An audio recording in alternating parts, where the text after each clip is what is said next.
So, can everyone hear me all right? So, ladies and gentlemen, thank you for joining us today.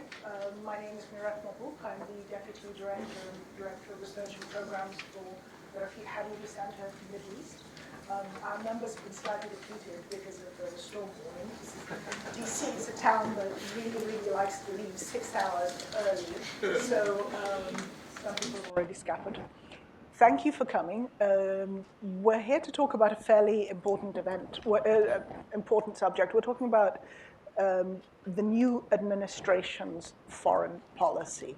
Now, I'll introduce you to the panel in a moment, but we just wanted to say very quickly, questions, we will be having a moderated discussion, and then there will be questions at the end. There are cards on your chairs, all right? If you have a question, please just fill it out. Someone will be there to take it from you, and we will do the questions like that. All right, so over on our left, we are going to kick off with Dr. Hekel Mahfouz. Dr. Mahfouz is a non-resident senior fellow on Tunisia. And then we have Dr. Hisham Helia, who is non-resident senior fellow on Egypt. Dr. Kristen Smith-Dewen, we're very lucky she joins us today from the Arab Gulf States Institute. Washington, her specialization is the Gulf. And then Dr. Karim Mizran on my left is our senior fellow on North Africa. I won't waste time over their profiles because you have them, and I'd like to kick off.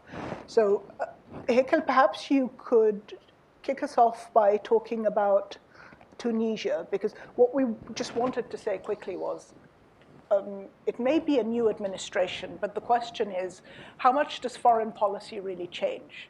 I mean, how much is foreign policy dictated by existing geopolitical interests and conditions? How much of it is open to change? And how is the region looking towards this new administration? What does the region want to see from a new administration on a new foreign policy?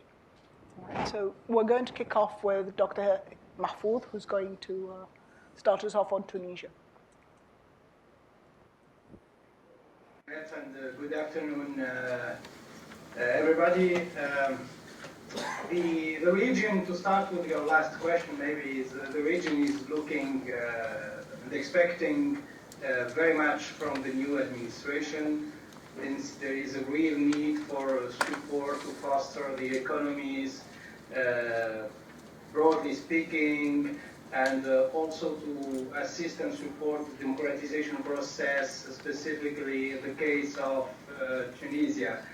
Whether there should be any change in the, with regard to the U.S. Foreign policy compared to the previous administrations, I think that it is important to see what the new administration and Trump's administration is going to use for his foreign policy in North Africa. What are essentially the paradigms for the President Trump. And in that regard, we don't see, let's say, major changes compared to the previous administrations, since we guess and we consider that he's going to consolidate the action and the leverage of the diplomatical and military influence in the region, made in North Africa and specifically in the Maghreb, and trying to find out the equilibrium between what we call hard and soft power. The region will be, I think, an opportunity for the American administration to create an economic continuum in the Maghreb, Sahel region, with strengthening the military cooperation in cracking down terrorist groups and extreme violent organization. And we see maybe the change in dealing with the main political actors, domestic political actors in the region. Maybe there shouldn't be an exclusive focus on political parties as the unique and single interlocutors in the region when it comes to deal to domestic affairs. I think that it was clearly mentioned for Trump's administration that security is the main concern, and that is not going to change for a while. So the priorities in the region and for Tunisia, I think that will be to strengthen the cooperation with the Tunisian government in the fight against terrorism and organized crimes, issues of returnees, countering violent extremist organizations, and building more capabilities and expertise in that regard. And I think that the security situation improved in Tunisia over the last months, and we can build upon such expertise because the move and the improvement was quite quickly compared to other countries. So that would make the Trump's administration maybe more receptive to cooperation on security assistance within the framework of major aligned non-NATO member. And that will bring probably some normative changes in the cooperation, meaning how to solve or how to frame national security concepts and structures for Tunisia, essentially, since we are building these national security structures for the time being. So I think the other thing that we can put in the discussion, and I will end with this last idea, I think that there is a great advantage to use Tunisia not only as an entry point to Africa, because to Africa you have two main entry points, either Morocco or Tunisia, but also to refocus the role of Tunisia in solving and finding out a solution for for the problem in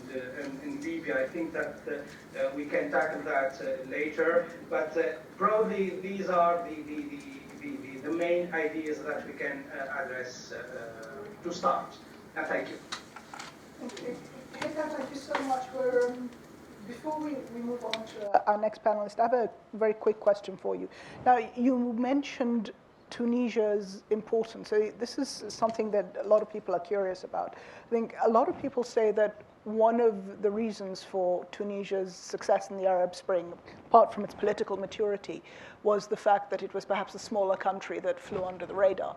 Well, if it is a smaller country that flies under the radar, why is it really important to continue to concentrate on it?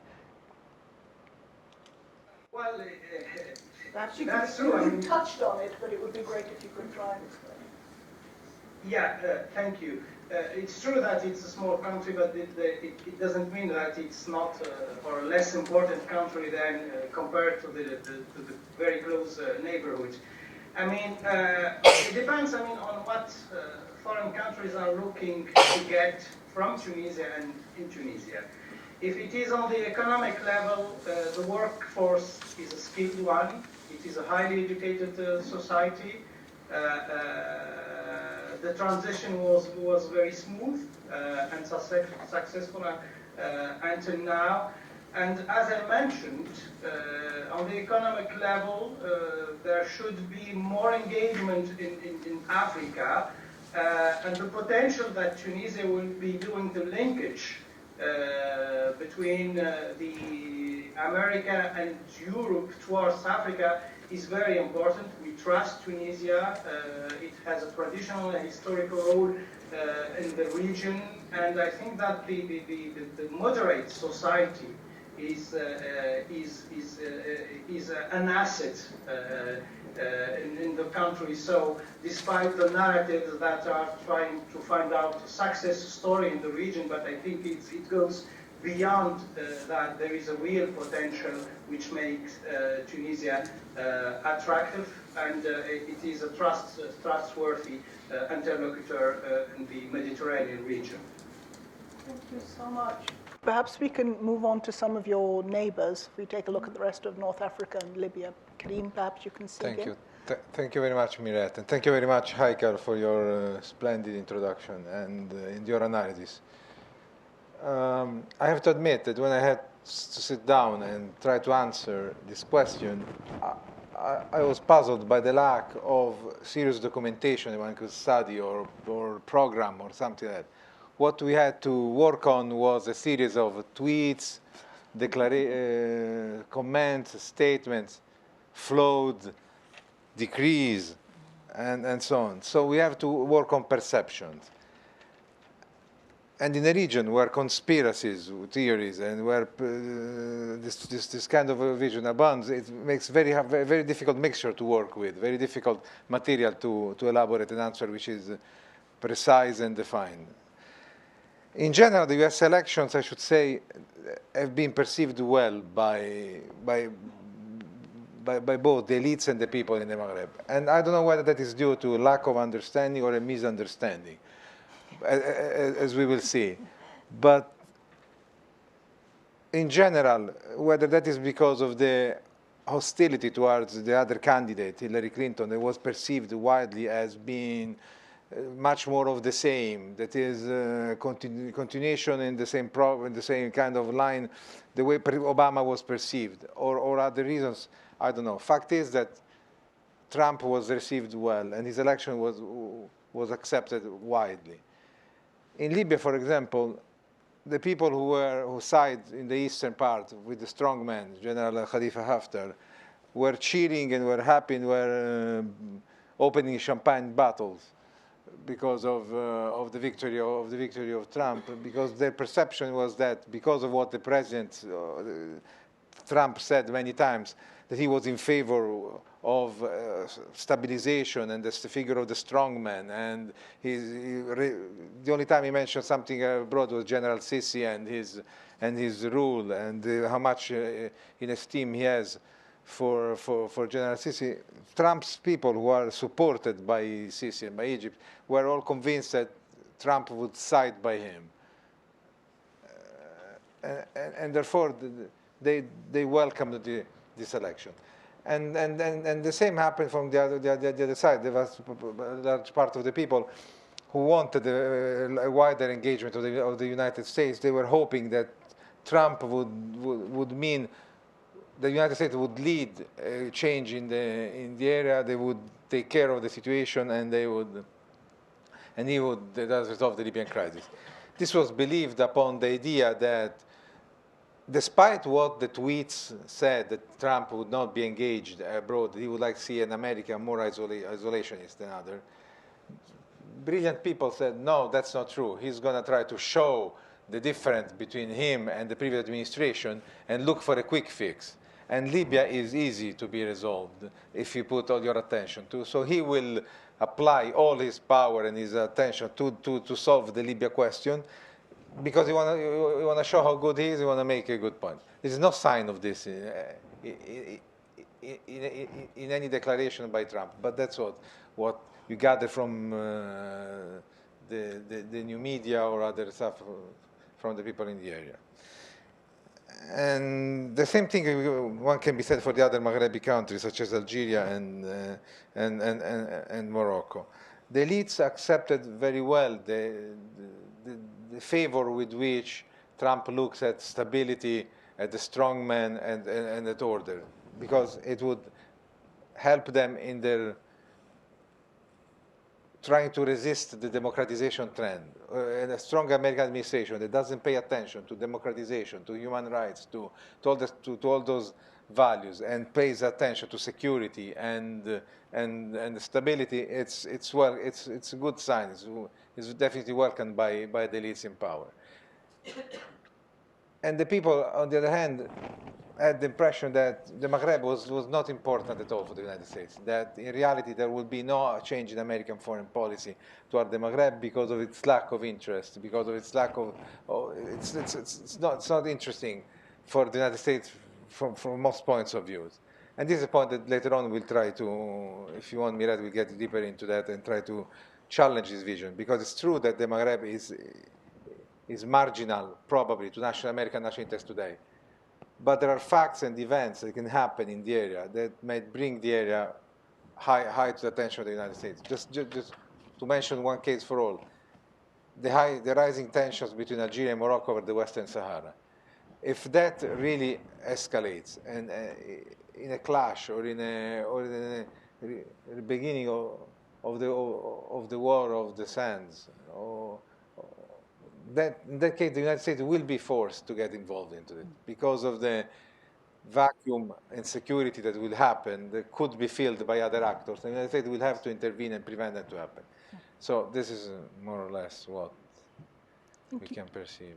We can get, before we move on to the, I just have a quick question for you. So you're talking about a gap in perception between what some Libyans or Libyan elites, and actually maybe we can come back in a bit as to why popularity of the new administration does appear to be centered in elites in many of these countries.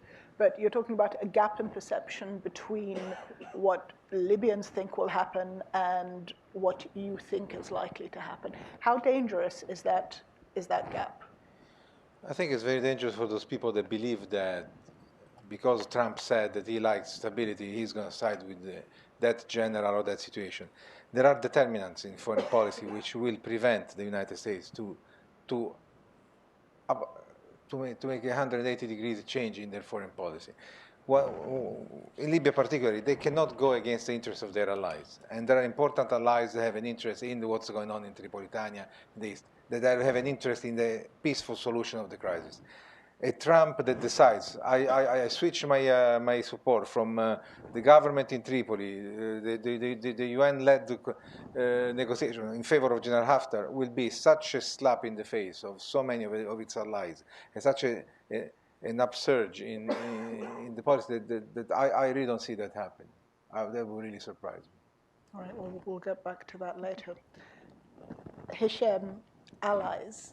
much has been said and made of how well President Abdel Fattah al-Sisi appears to get on with President Trump.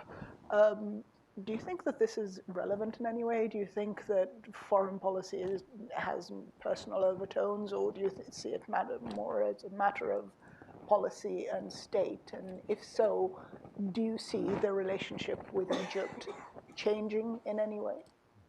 Well, thank you, Mirat, for the question and for the invitation. It's always a pleasure to be back in Washington and to see old friends and make new ones. I had a slight grin on my face when Karim mentioned the conspiracy theories affecting narratives in the region, because now when I watch American politics from afar, I wonder how different it is now, because it seems that conspiracy theories are quite popular in this city now. When it comes to the relationship between the new administration and quite a number of governments in the region, including Egypt, I think Trump benefited a great deal from a lot of antipathy with regards to his opponent. Secretary Clinton was remarkably unpopular among many of those elites in the region for a variety of reasons. And some of those reasons were completely unjustified and were complete misrepresentations of what she had done in the past few years. But that really played out extremely well in Egypt. Clinton was associated with a raft of policies that actually she was not responsible for, neither did she promote, but was identified as being that, identified as being pro-Muslim Brotherhood, identified as being behind all sorts of conspiracies. And Trump benefits from that tremendously, and did as soon as he became elected. Now, on top of that, President Trump has also made a number of public statements with regards to Islam as religion, Islamism as political ideology, and some of that, not all of it, some of that was music to the ears of certain parts of the political elites within the region as well. So the fact that he identifies, as Karim pointed out, security as an overriding concern, and quite a narrow conception of security as well. It's not comprehensive security. It's a very narrow identification of what it means. I think that played out extremely well within certain parts of the region as well.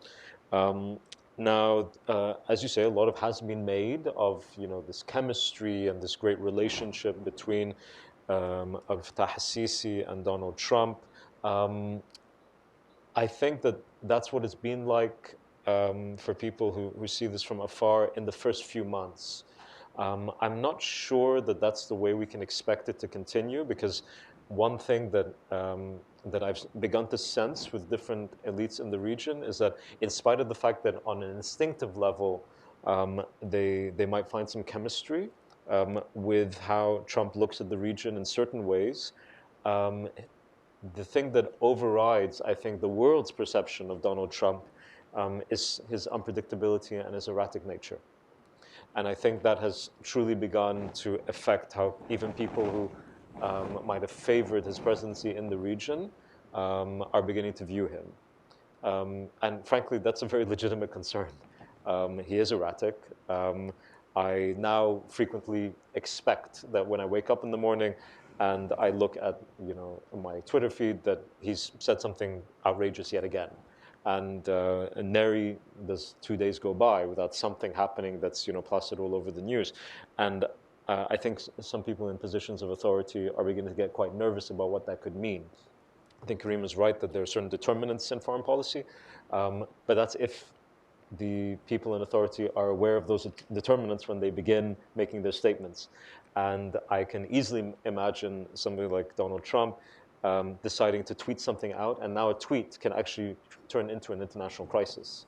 Okay, certain statements can actually spill out of control. They can be rolled back, but then certain damage has already been done. So I think that some are beginning to actually get worried about that, despite how they might have felt about him when he first became president. So, okay, so we'll go into more detail later, but can I just jump back to something you said? You said that the State Department might currently be looking at a fairly narrow concept of security. All right. What do you mean by a narrow concept of security? How should security be viewed? So in the security arena, including within counterterrorism, you'll have many specialists look at security basically in one or two different ways. Where there are hard tools that are used, and that should take priority. And then there'll be another group that will identify comprehensive security as being much more wider than that.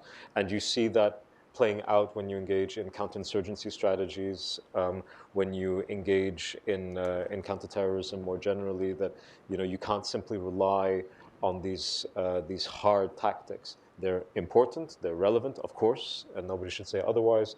But there may be other factors that make the occurrence of insecure environments much more likely, and that has to also play out in your security strategies. And I'm not sure that comprehensive security paradigm is actually in place in this administration, and it's certainly not incredibly popular within the region either, which is why I think that instinctively they're quite happy about it.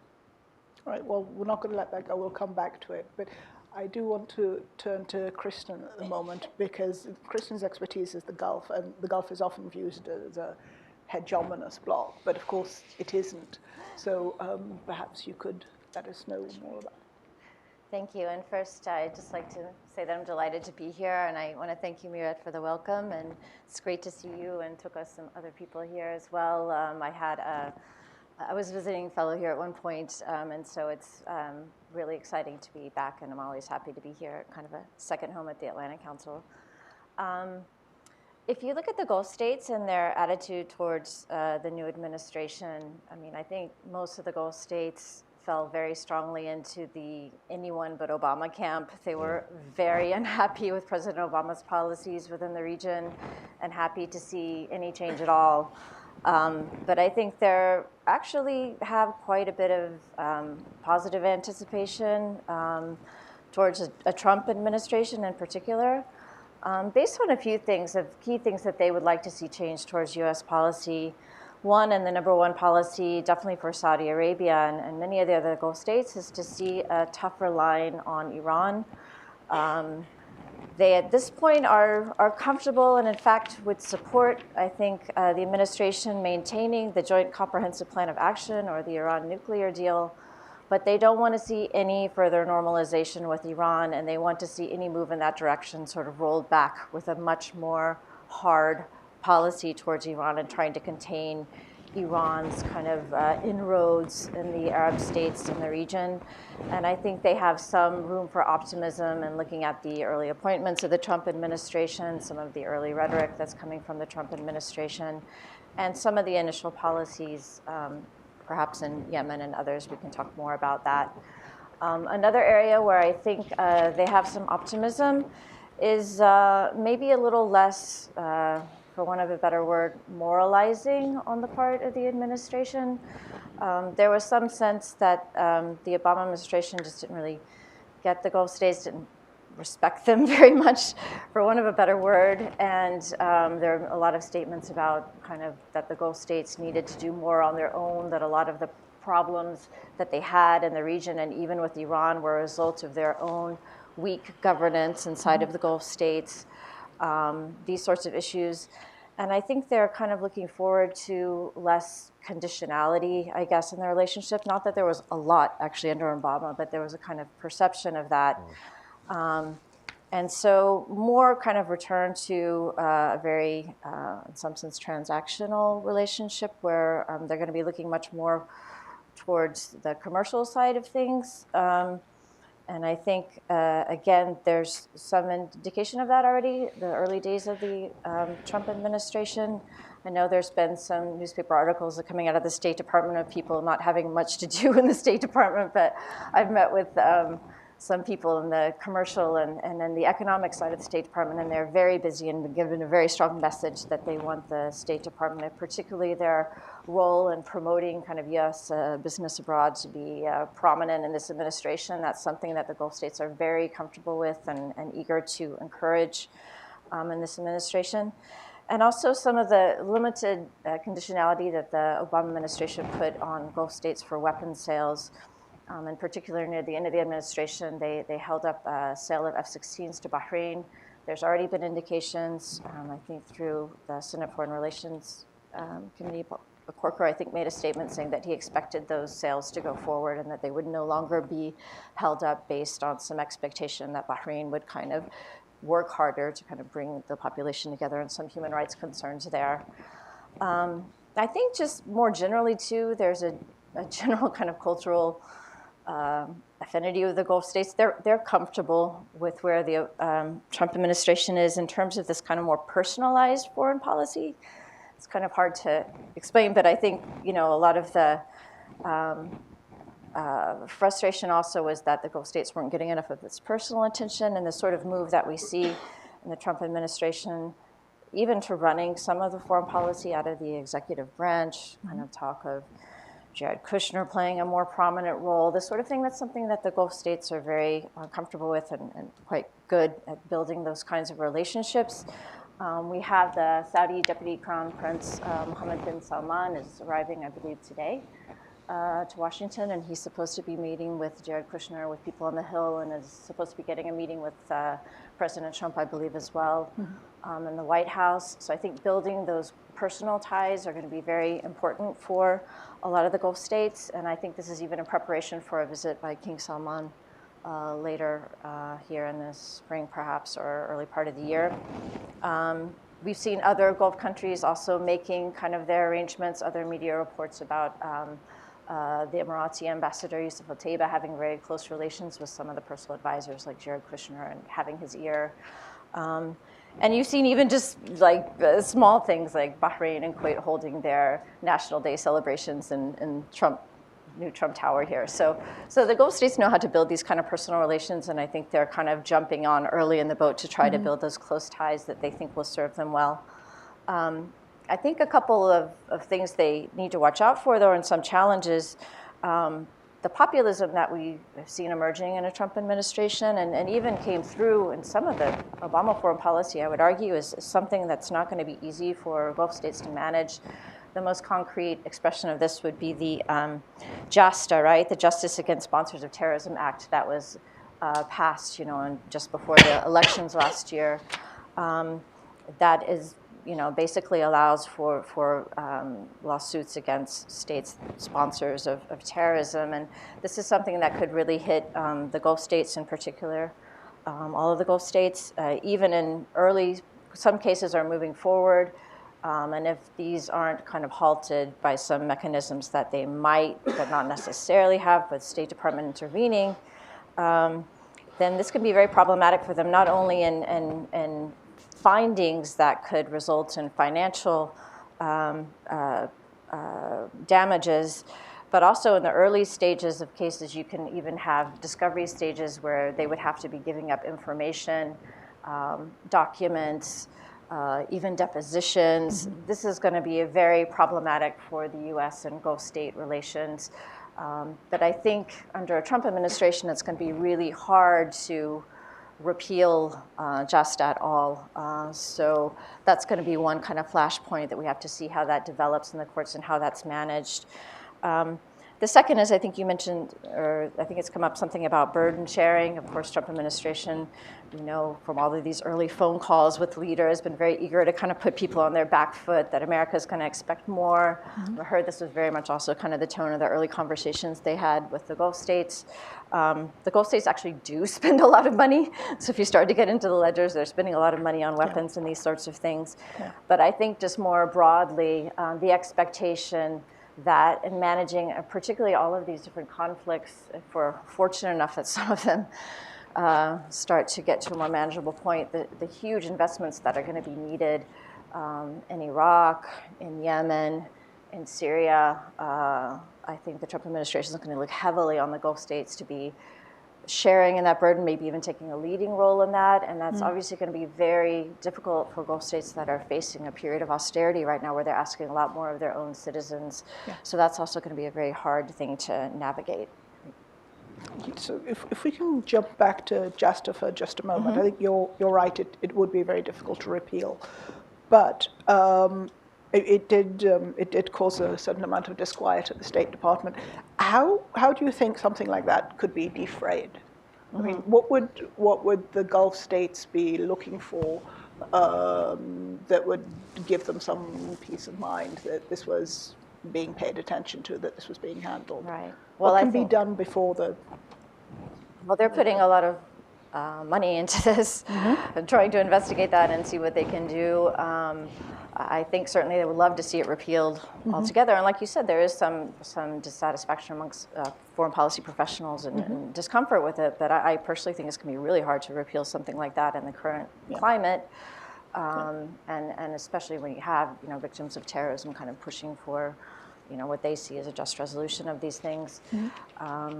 So I think the way it's kind of set up, there's some ways they could put more conditionality on it, because right now it's very broad. It's just any kind of one who's suffered from terrorism. If they can find a state link, I believe that can go forward. So trying to get some kind of narrowing of that when it can be applicable might be one way.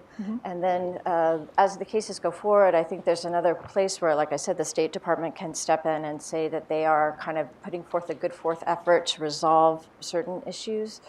But again, I think the climate and the general tenor of how President Trump got elected is going to make it difficult to mediate all of these things. Thank you. The other question that you mentioned was taking a tougher line on Iran. What constitutes a tougher line on Iran? Yeah, it's actually, it's easy to say, and then it's harder to see kind of on the ground where all of these things will play out. I think they're definitely looking for some kind of policies that will allow for more vigorous containment.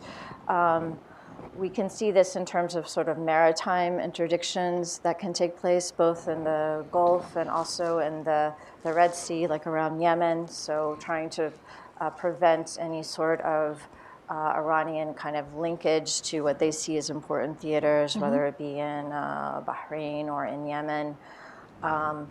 Stronger support for the coalition in Yemen. There's already been voiced some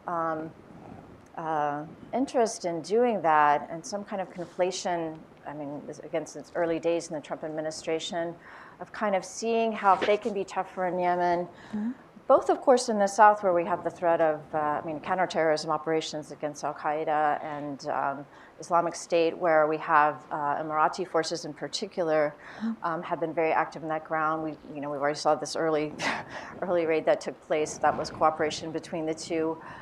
Probably more interdiction there, but also conflation that Yemen might be a place where they can show a stronger presence and somehow standing up towards Iran. A lot of the Gulf states are in a current campaign going along the coast towards the port of Hodeidah, so getting kind of support for this sort of campaign. That might be one place where they can see this sort of symbolic kind of standing up against any further Iranian intervention. I'm a bit pessimistic that can be very successful because Iran's posture is not, in these kinds of physical things. It's much more about kind of the contacts and linkages that they have with different, movements and things inside of the different states, and kind of helping with some kind of campaign against Yemenis in the north is going to be rather problematic, I think, in the end. But I think at least the Gulf states feel that, if nothing less, this kind of strong posture that the U.S. is having towards Iran might allow for Iran to, kind of be a little bit back more on their heels. We saw the Gulf states kind of taking that what they felt was sort of like maybe a growing slight Iranian unease with this administration and sending a delegation, the Gulf Cooperation Council states, the Kuwaiti foreign minister to Tehran to kind of see if they could start some discussions. So I think there's at least some hope that, and that was reciprocated actually with a visit to Oman. So I think there's kind of some hope that at least now that they have a less friendly administration, or what they see as a less friendly administration, they might be able to at least push back a little bit on Iran and get some conversation going that will roll back some of this. Thank you. How do you read recent actions in Yemen by the U.S.? I guess kind of the way I just mentioned. I think so far in this very kind of quick action, I think they saw it as an easy symbolic target. Of course, it wasn't symbolic; it was an actual operation. But in showing that they're going to be tough on terrorism, and because it's also arena where they have allies, where they feel that they're sitting against Iran, it's one place where they can show that they're tough against both. Ostensibly in sort of an easier fashion. I don't think that's really going to play out to be that easy. And so I think when we get beyond these kind of more symbolic actions and deeper into Yemen, everyone knows that any history of Yemen that's not going to be an easy arena.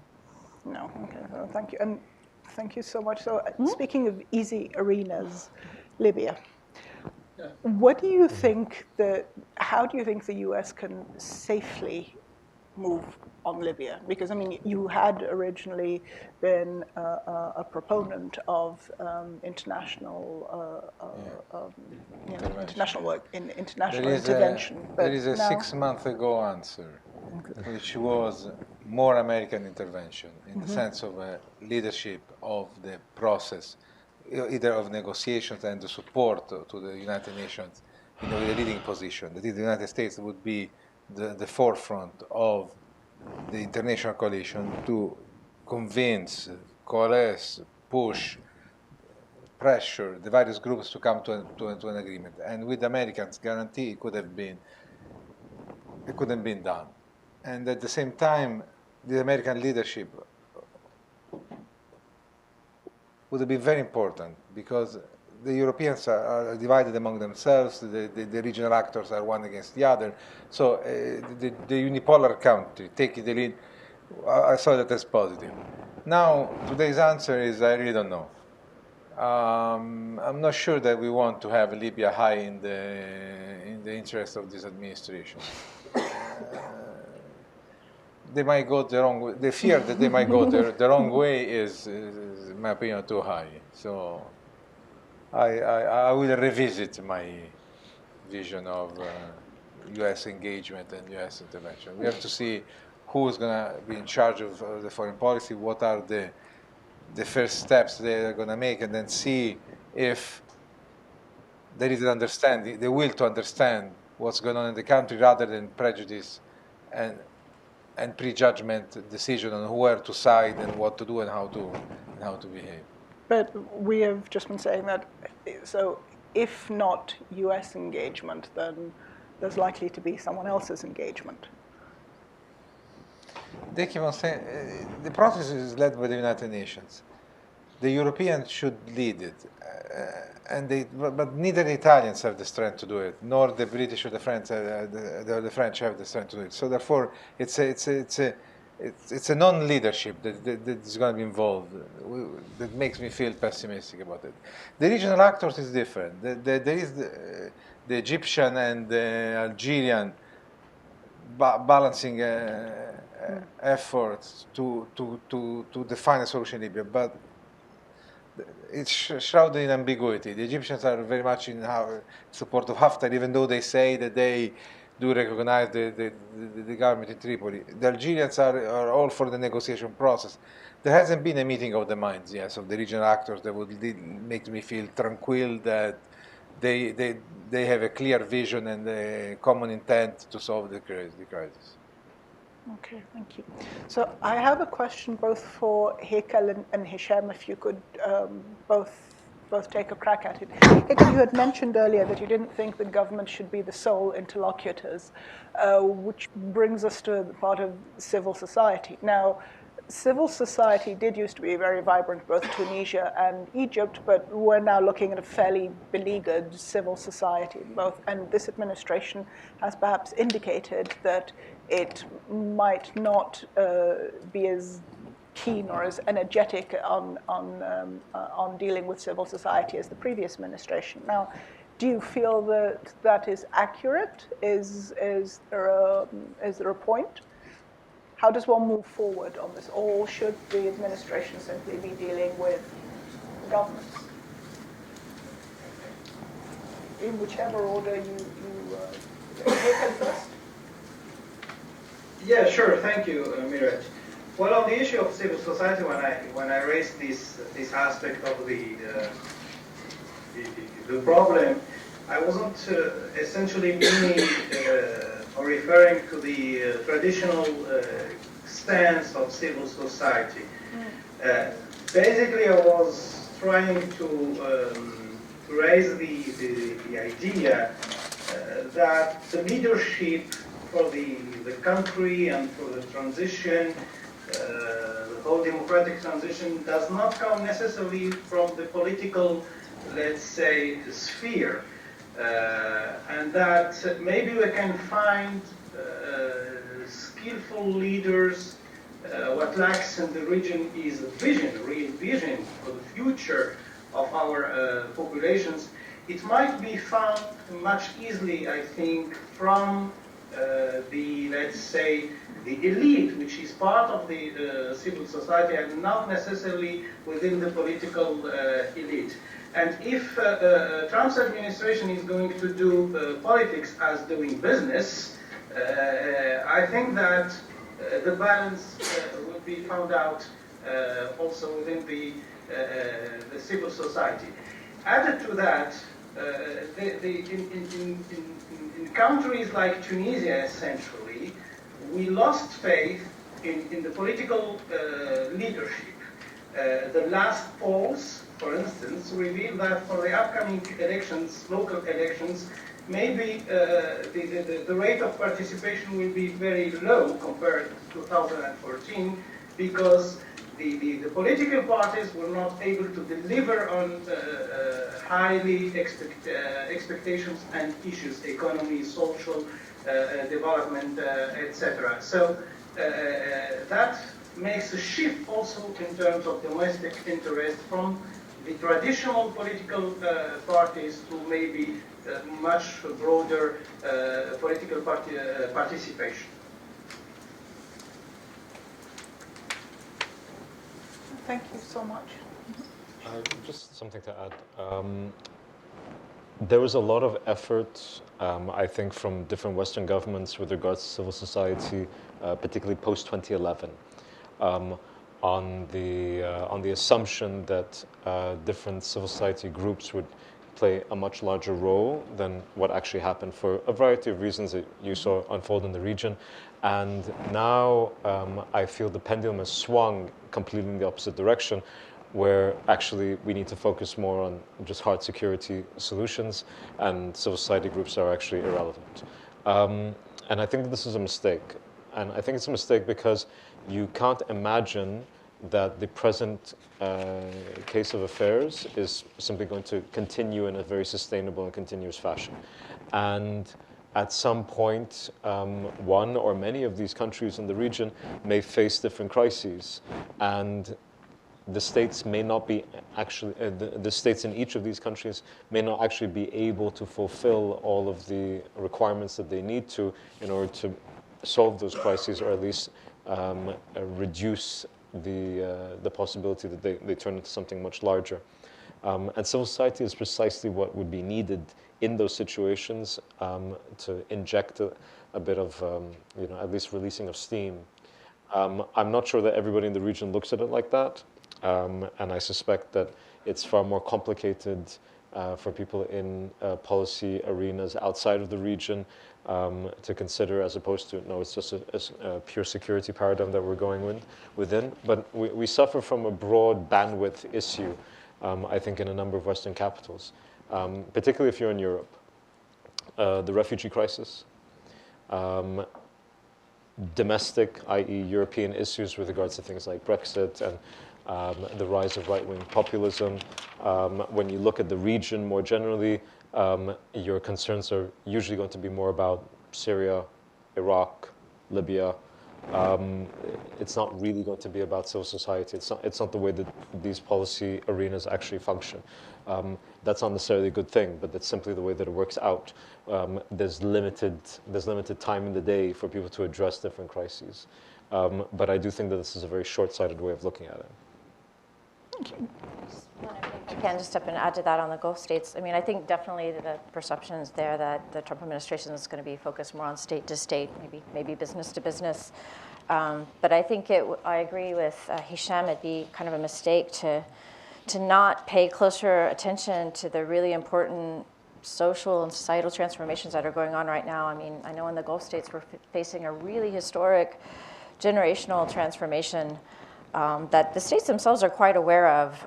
And if they don't use this current moment of austerity, especially with lower oil prices, to both improve governance, which a lot of them are interested in doing, and diversify economies, which they voiced an interest in doing, and especially in Saudi Arabia, some social openings that are taking place. I think it's really important that we're aware of those and supportive of them. And I know that the Saudi leadership is here. Mohammed bin Salman is probably, a lot of his visit will be here to kind of get that kind of support voice for Saudi Arabia as they undertake kind of this IPA of Aramco and the kind of investment that they need. I think just understanding those kind of dynamics and seeing that as a means to kind of push for some social transformations and better governments in these states is really important. And if I can make a plug for the Middle East Strategy Task Force that the Hariri Center did here, it has a lot of really strong recommendations on those fronts. So it'd be a good resource to look at for this administration in looking at those issues. Thank you. And we didn't even ask her to say that. I have, however, been asked to point out two things. We are webcasting, so if anyone would like to ask questions, you can go ahead and ask questions live on Twitter. If you have questions, could you please pass them on to the people in the aisles? And finally, we were supposed to have another panelist with us today, Dr. Nicola Pede, who unfortunately couldn't make it due to the last executive order. Dr. Pede, who is in fact Italian, had visited Iran and therefore will not be visiting the US for the next almost 90 days. So we're one short, but he sends his best. But very, very quickly, I think you both know Hekel and I. This will be the last question before we start taking questions from the audience. Both Hekel and Hichem mentioned two things. One, Hekel, you had mentioned that Tunisia needed help with returnees, and Hichem, you mentioned refugees. Now, Tunisia is struggling with a huge influx of Libyan refugees at the moment, and Egypt has its own issues. Perhaps you could both outline how you think it might be possible for the new administration to help on refugees, because there have been concerns that they are not a priority, to put it mildly. Hekel, would you like to?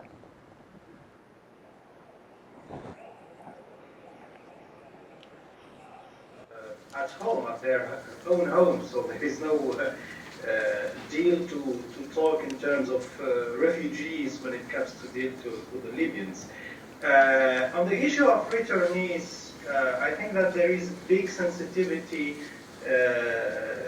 among the society on the risk and the threat such people can pose on the stability and the sustainability of our the democratic process. Let's say that the American and the European who are supporting Tunisia on the security level by training and equipment and providing the needed operational, let's say, expertise or sharing intelligence information.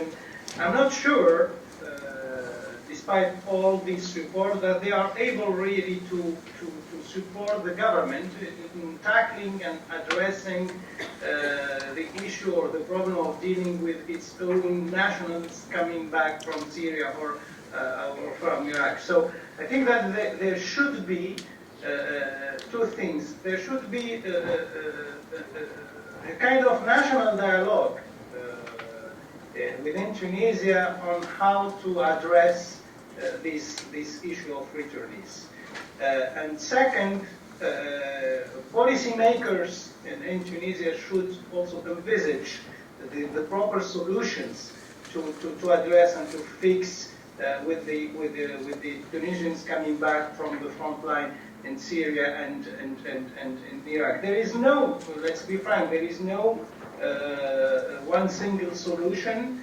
And even if we refer to the Algerian or Saudi experiences, there were failures, even though there were also some success in dealing with this problem. But I think it's gonna take quite a long while, and it's very complex issues to deal. It's more domestic one. It can affect other countries, Europe, United States, but it's more a national concern to be addressed. Thank you. So Thank you. it seems very clear that the Trump administration doesn't particularly want refugees in the United States. So one would assume that one positive out of that disgraceful attitude, frankly, maybe that they actually try to help the resettlement, or at least the catering for refugee populations within the region. I haven't seen evidence of that yet. It's a logical conclusion of the thinking thus far, but there's a lot of assumptions that go along with that. I think that when you look at the European side, the very existence of large populations of refugees migrating across the Mediterranean Sea is hugely concerning to them. And right now they come actually from different countries in the region. There is a constant reminder that is stated quite explicitly in different European capitals that Egypt is a country of around 100 million people. So if there were to be a refugee crisis from Egypt, it would be quite devastating. I see no evidence that there is going to be one. Frankly, but I do see the constant mention of it being deployed as, frankly, a bit of a tool. And it works. I think it works quite well. Moral or ethical is another issue, but it actually works quite well. So the administration's priorities in that regard, again, it's very erratic.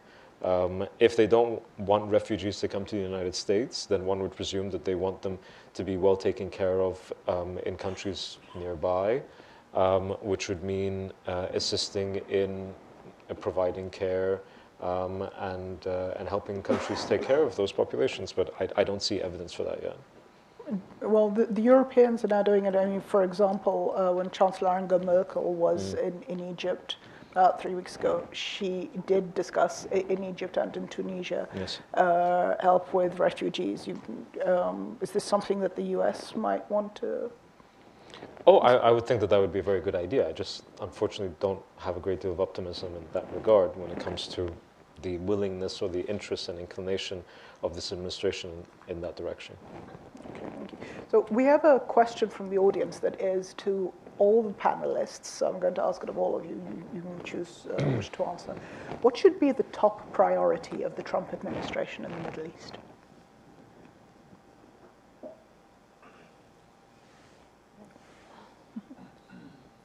Kristen, would you like to have a first bash? I will just revert to women first, because they usually have an answer. Well, I mean, it's hard to have just one. I think there's, especially in this region, when there's so many fires remaining still to put out and so much investment that needs to be done just to get back a footing of any kind of stability and development. I know definitely from the perspective of the Gulf states, their main concern remains to be Iran, and I think probably they're likely to get some confluence of interests, like I said, with the Trump administration. I guess my hope would be that as the Trump administration kind of buys into such a strategy where it looks like where they may do to apply a little more pressure to Iran, both in terms of kind of tightening sanctions where they can, the ones that they still have, and in partnerships in the region, that they'll really keep their eye open still, because we know Trump's a good deal maker, for how to use that increased pressure to make some deals, because ultimately there's going to have to be some ratcheting down of de-escalation in all of these different confrontation zones, whether it be Syria or Yemen, as well as Iraq to some extent. So I think that's going to have to be a priority, kind of looking at how they can bring a number of different and very complicated partnerships together to address some of these conflicts that are still going on. Which means the answer is to put an end to the civil wars. Exercise all the effort they can, all the strength possible to focus on putting an end to the civil war in Yemen, in Syria, in Libya, whatever it takes, whether with alliance with Iran or pressuring regional countries. But that has to be the target, because until there is wars and this displacement of people and the things that we have been seeing, it's only going downward, spiraling downward. There is no other option, really. I think above and beyond this one. If I could just add one thing to this. Please. There's a temptation, I think, in some capitals in the region and also in parts of this town, that if the United States could just do X or Y, then problems would be solved. I would like, and I have to preface this comment by saying I do not expect the Trump administration to move in this direction at all. All right, but if I had a magic wand and I could suddenly bewitch the White House into moving in a particular direction, then what I would hope would be that the use of American influence to encourage the region to move in its own multilateral fashion, so that ceased to be A, an expectation, and B, a need of any sort at all. Now, I put a huge caveat with this because we saw, unfortunately, what happened with regional multilateral activity in the Yemen. It's not worked out very well. But I think it's far more, if I'm thinking long term, it's far more in the region's interest, and frankly for global security, if the region itself is able to address its own problems, as opposed to constantly expecting the outside to move in a particular way. I find it very, you don't find people in Washington, D.C. Talking about calling up Saudi to deal with problems with Mexico. And I don't think, people are chuckling as I say that because it's so laughable. But within the region, there is this expectation that the United States or certain European powers will be involved in settling certain disputes and conflicts. And I don't think that's sustainable over the long term. And I don't think it ought to be sustainable over the long term. So in other words, help the region help itself. Yeah. There's a lot. Actually, it's interesting. I mean, the Trump I'm sorry, I know I don't mean to No, talk too please. much, but No, kind please. of a lot of the language that they're using, that people need to step up in burden sharing, and especially in the war against terror and against Islamic State, its main priority. You do see, especially the Gulf states, reacting in a way to that and trying to find ways in which they can show that they're doing something and willing to kind of step up. We had Adel al-Jubeir, the Saudi foreign minister, reiterating what he had said before, that he's willing to send troops to Syria if you can come up to some constellation, maybe in this kind of area of trying to create space for refugees or something. I don't know if they would really be needed, but at least they're saying that they're willing to send troops to help counter Islamic State. You have the Emirati counterterrorism cooperation in Yemen. And also, I think one really positive thing is the Saudi willingness now to re-engage in Iraq, which is going to be really important, I think, for them to play a role there. And I think that's also kind of coming through this sort of, like you said, you're going to have to see a lot more power sharing, a lot more actors kind of playing different roles. And that's kind of coming off of the Obama administration that is going to continue under the Trump administration. So. Excellent, thank you. Hakel, did you want to add something?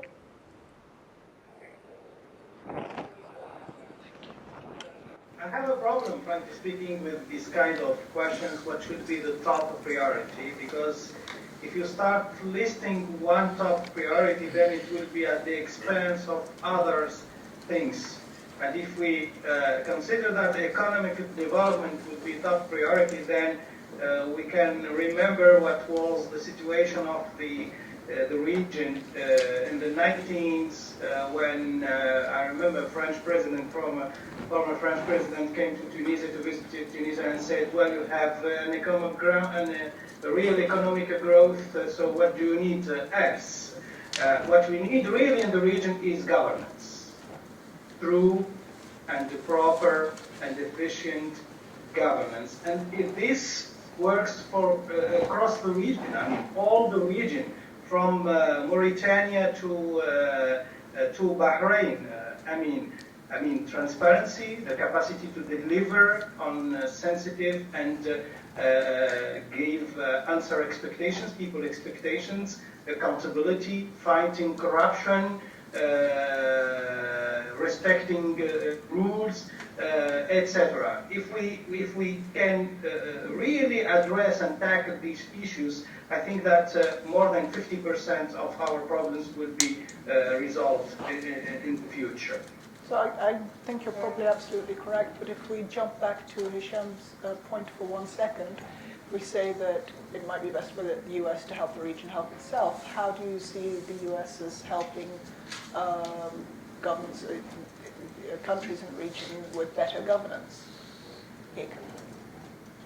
Well, I mean, it's, again, and I agree with Hisham, this is, I mean, the region should help itself.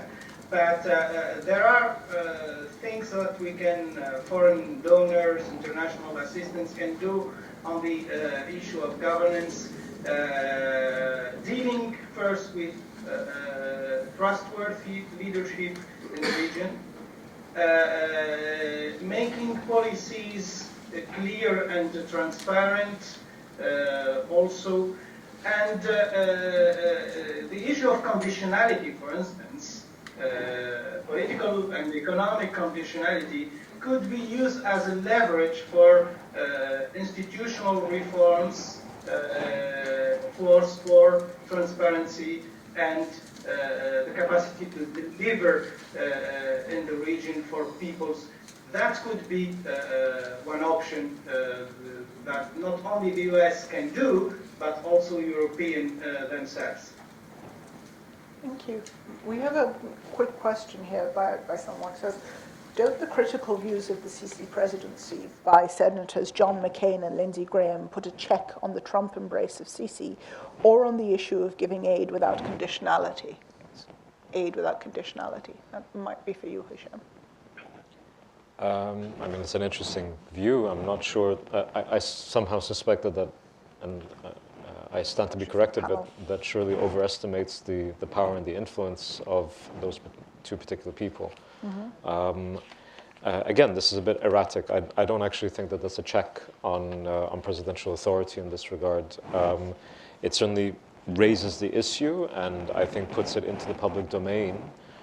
Whether or not it would actually be an effective challenge to how the White House and the Trump administration more generally actually moves when it comes to Egypt, I'm not so sure. But again, this is a very erratic set of variables that we're dealing with. I wouldn't have been able to predict the last few weeks worth of policies. So we may see a different set of priorities come about. I'm not sure. Thank you so much. So we have a question here that is maybe related to our earlier mention of support from the elites. It says, how do you make sense of support for Trump in the region with his statements and policies that would appear to be anathema to Middle Eastern governments' policies and identities? And I think that's for all of us. Perhaps you can take it first and then Kristen. Yeah, because I don't understand the question. Are you saying... Why would there be support for the Trump administration in light of various statements that might have been made? The anti-Muslim statements that he makes. Oh. Because they prioritize the existence and survival of the regime over the respect for Islam or the religion or the identity of the people. A very pragmatic way of looking at politics. The elites are saying, we like this guy because he's not going to put us pressure regarding democratization. And these anti-Islamic speech, we can put them aside and consider them as a folkloristic kind of attitude. It's a very opportunistic way to look at, in my opinion, to look at the Trump administration. Kristen, would you agree? Yeah, I agree. And I mean, it was interesting to see, I think one of the Gulf states was the only state that explicitly came out and said that they supported the executive order that came out and kind of said, like, we understand states need to protect their borders and this sort of thing. We'd want to do the same thing. So There is that way of looking at it. I think they also sort of probably rightly read what the Trump administration is doing, in that a lot of that anti-Muslim rhetoric is really directed, I think, at domestic politics. And I don't mean that it's not going to have real effects, but I think where they really want to implement the anti-Muslim thing is on issues like immigration, and those sorts of things. I think that's going to be, they may underestimate that medium to long-term effect, what that will mean for U.S. policy, and especially for elites and a lot of the Gulf more broadly. They send a lot of students here.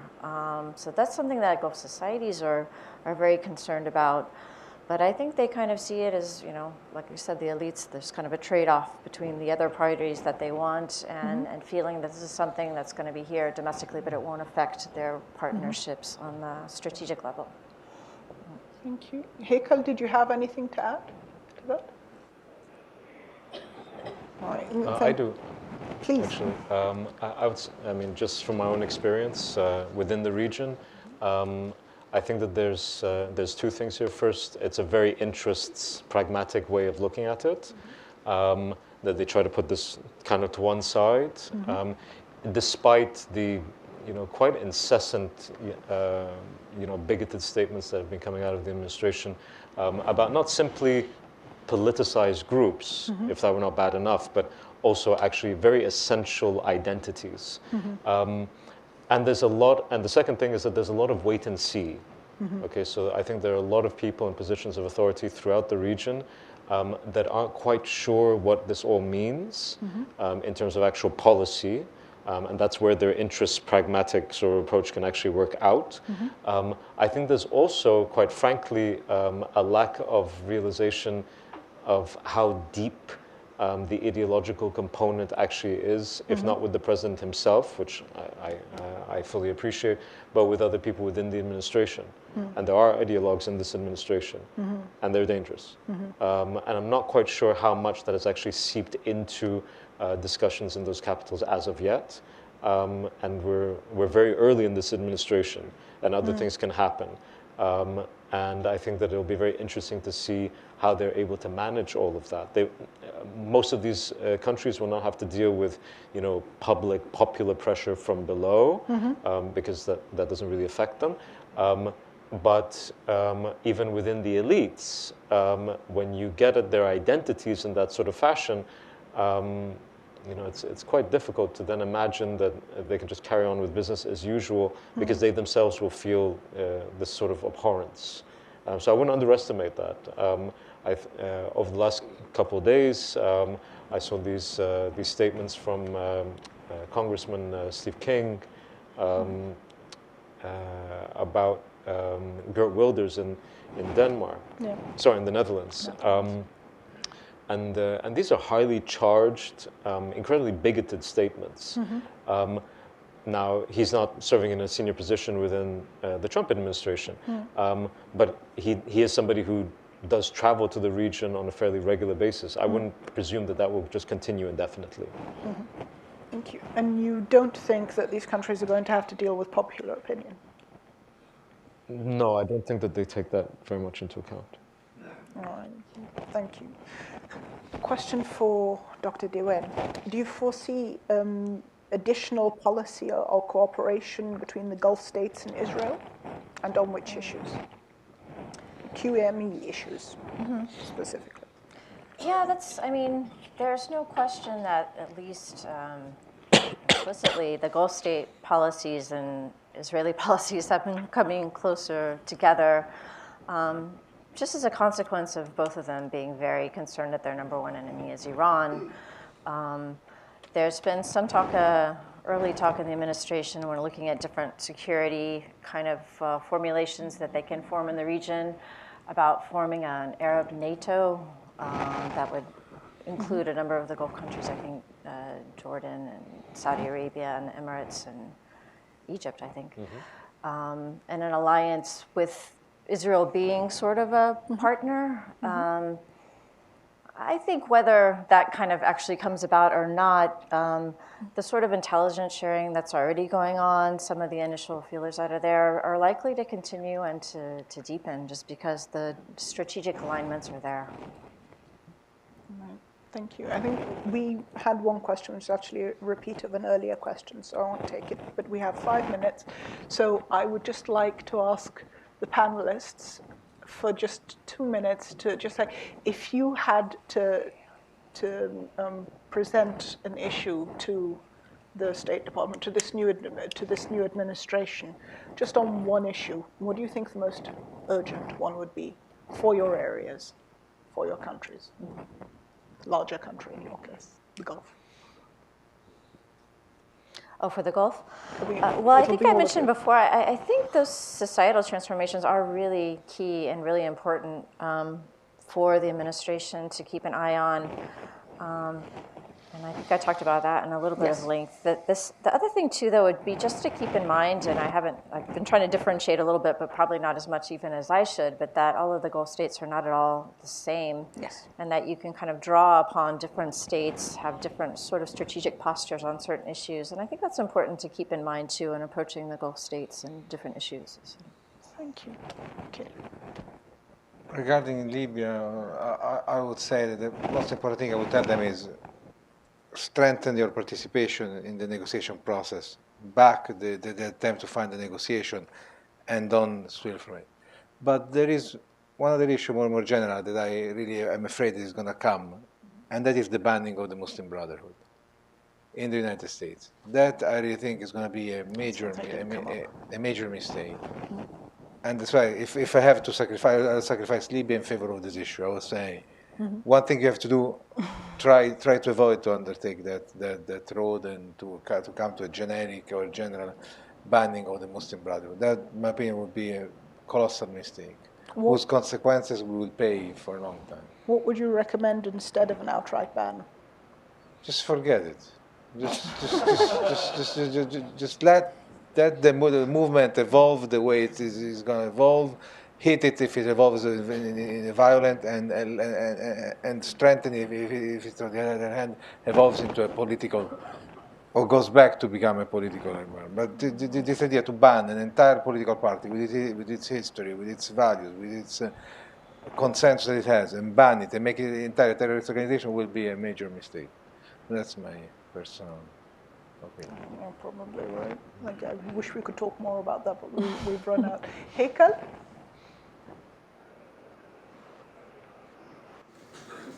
To mention, first thing is Libya, and the reason why I'm referring to Libya, it works for both sides, for Tunisia and Libya, as a strategic depth. We managed quite well our political transition, but still the economic and security, let's say, transition relies on the situation in Libya and how to really restart economic cooperation with Libya. So we need to stabilize and to find out a solution with Libya in order to make the transition sustainable in Tunisia. The second thing is that I would refer to engage and to reach out in Tunisia with credible voices. I think that there are some people, some movements, some political movements that have exhausted their rhetoric, and now it's high time to engage with and to diversify also the people with whom the U.S. government should talk. Thank you so much. The last question, if I may, rather than Hisham, maybe to Kristen and Hisham, if we get back to the question of the Muslim Brotherhood for a moment. Kristen, the Gulf is not homogenous on this point. Do you want to give us a quick 30-second take of how different countries take this, and then maybe Hisham, you could finish up. Well, the United Arab Emirates has been kind of taking a leading role and coming down hard on the Muslim Brotherhood. They've already declared it a terrorist organization. Yep. A lot of associations even linked to that, even in the States. CAIR, I believe, they also declared it terrorist organization, and that's really part of their entire strategic positioning in the region and their alliances in the region, whether it be in Egypt or in Yemen. You can read a lot of what they're trying to do is to actually marginalize a lot of these different elements of political Islam, so it's really key for them. Saudi Arabia is really interesting because obviously it has a really strong and powerful Islamic movements and networks within it. They've often been quite strongly kind of part of the voice of the government. But of late, I mean, under King Abdullah, they also declared the Muslim Brotherhood a terrorist organization. My reading of it is they really are curtailing a lot of the actions of the Muslim Brotherhood in Saudi Arabia. They're drawing a lot closer than you would think to the Emirates. At least part of the leadership in Saudi Arabia wants to pull closer to the Emirates on that question. It's not fully there yet, but I think the trend is pulling slightly in that direction. Bahrain has a strong movement, but they're basically holding really close to Saudi Arabia on all of these issues, and their recent rhetoric has been much more being anti-religion in politics, because they're trying to sideline the Shia religious movements, or actually any political movements, honestly. And they're also hitting a bit the Sunni Islamist ones. Kuwait, of course, has the Muslim Brotherhood in the parliament, elected in the parliament. And they've even been, to some degree, strengthening a little bit. They have a really strong voice in the parliament. They've been pretty pragmatic in trying to deal with the government. And of course, Qatar has previously been rather championing Muslim Brotherhood movements around the region. So that is definitely one area where you have a lot of diversity kind of in views and divisions within Gulf states themselves. So it would cut, that kind of policy would cut across differently in different states and cause different problems in each one. So An example of pluralism. right. Thank you. You've got 1 minute to wrap up if you like. Great. I mean, on the MB question, I think that characterizing it in any one way is very difficult. The MB is a rather large group of organizations, and I find it intellectually frustrating to seeing it being generalized in one way positively or negatively. And you have very different movements, and also within a single geographic space, there are many different trends. The idea that it's the Arab Muslim version of the Christian Democrats across the board, I think is quite naive. Characterizing it as basically Al-Qaeda light is also quite naive. Different reasons, different groups, different trends and historical tendencies. I can't really compare An-Nahda, which is an MB-inspired group in Tunisia, with the Libyan Muslim Brotherhood. And I wouldn't want to do that. I think it would be very unfair to An-Nahda. Yes. I The can't... Libyan Muslim Brotherhood is very cultivated. It's very. على رأيك. When it comes to other impressions of that group within the region, they do vary, and I think that unfortunately analysis inside and outside the region, for very political reasons that have very little to do with actual facts on the ground, they're quite out of date. And I think they get it very wrong on a regular basis. There's a very interesting event that took place in DC a few weeks ago that I found fascinating. It was held by the Program on Extremism with somebody that I know, John Jenkins. He used to be our ambassador to Saudi. He was, until his retirement, the top Arabist in the FCO. And in the report that he put together along with Charles Farr in the United Kingdom on the domestic side for the MB, Alas is highly classified. So it will not be released in its entirety, and was never going to be released in its entirety, but I won't get into that right now. It's like 300 pages long. It's a much more nuanced viewpoint, I think, than characterizing it all good, all bad. You know, there are many different trends within this thing. But I don't think we should be naive in one way or the other. I think we have to be very specific about which groups we're talking about, and also about when. Because the MB of Egypt in 2011 is not the MB of Egypt in 2017 at all, at all. And not in a good direction. Now, when it comes to priorities for the administration, The region in general, and Egypt in particular, is going through a number of very structural demographic changes. 90 million people, the average age is 24. Around 70% of the population is under the age of 35. The provision of just basic needs in education, in health, I think are tremendous, and I'm not sure that people really fully appreciate the pressures that's going to put on society in general. The economic situation is very difficult. It's very difficult for it to just keep up. You saw last week pretty much spontaneous riots because of the provision of bread. There are reasons for that, but the point is that this happened in March. Ramadan is the most expensive month of the year, and it's only a few months away. It's in June. July and August are the hottest months of the year. Because they're the hottest months of the year, it's when energy gets used the most. It's the most expensive months of the year in that regard. That's not far off either. Those sorts of pressures are not limited to Egypt, and all of the factors that led to 2011, they continue to exist in Egypt, and in many ways have been exacerbated for a variety of reasons, but they have been exacerbated, they haven't gone away.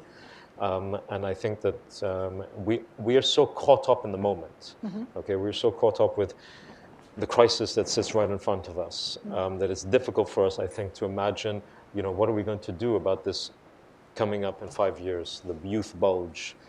There will be 2 youth bulges, at least in Egypt and probably in other places in North Africa as well, over the coming 15 years. I don't see anybody really thinking about that. And I'm not surprised because, we have the security question, which is incredibly important, the rise of radical Islamist actors. All of these things are incredibly important, but we have to be able to think beyond that because they will come to bite us. Thank you. So we do need to think beyond that. Thank you so much to our panel. Thank you for your time. And ladies and gentlemen, thank you for joining us. Thank you.